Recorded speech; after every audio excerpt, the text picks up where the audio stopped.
Welcome to IFILM, Sheetal. Thank you. When you were first approached with this project, were you concerned that this could be a really touchy subject? I was concerned because I get very sensitive about anything that has to do with a part of a world that I feel like, there's definitely, things to talk about and things to deal with, but I'm tired of constantly seeing one side represented, I feel.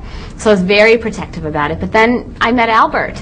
And also I was like, well, Albert Brooks is smart and he gets it, so I can't imagine it being that terrible. And then I met him. And any reservation I had literally was completely vanished because he asked the questions, the right questions, and he was sincere in the answers and actually wanting to know what it was to do an authentic story about this and be real and put some heart and positivity, which was just so nice and refreshing to see. Was there a solid script, or does he ad-lib a lot? There was a solid script actually in place. He's actually very, very specific about what he wants. I hadn't read the script ever until after I got the part, and I begged him to read it before we went to India to start shooting because I said, please, I just need an overview. And he was originally just going to give us our scenes. And that's what he did with all of the other parts except for me and the two Johns. Why is that? I think it's more about just keeping the project contained, and the privacy, and these ideas I think are so great and creative that it could easily become some sketch on some random show, and then all of a sudden we're the movie that did, So it's just about being kind of protective of the project. And, so I only read it that one time, and then I haven't seen it since. Wow.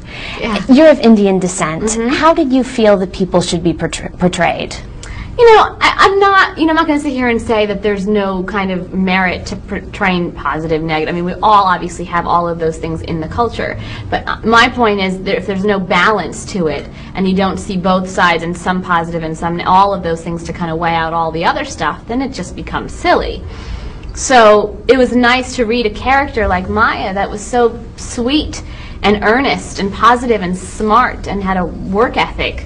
It's all the best things about India in one girl, which was so nice to play. And you have an understanding of both cultures. Yes. So what do you think the biggest misunderstanding is between us? I think it's just about looking at each other with ideas before actually talking to somebody or going there, and you already something you've read or something you've seen or something religious that you feel is connected with something. And so India isn't a country that's, also ruled by religion. There are some countries in the world that actually it's religious government. It's a democracy, and that's important to remember.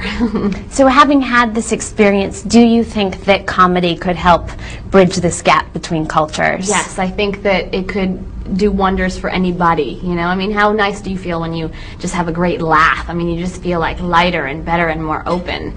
And I think that's a great place to start.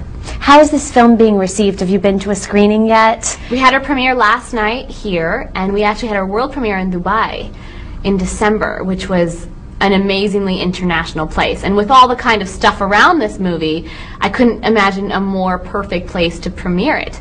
To be welcomed by this country that is, predominantly Muslim was just a great kind of serendipitous thing, and they welcomed us. It's great. And so the audience reacted. They laughed, they loved it, it was universal, they were great. Great, thank you. Thank you so much.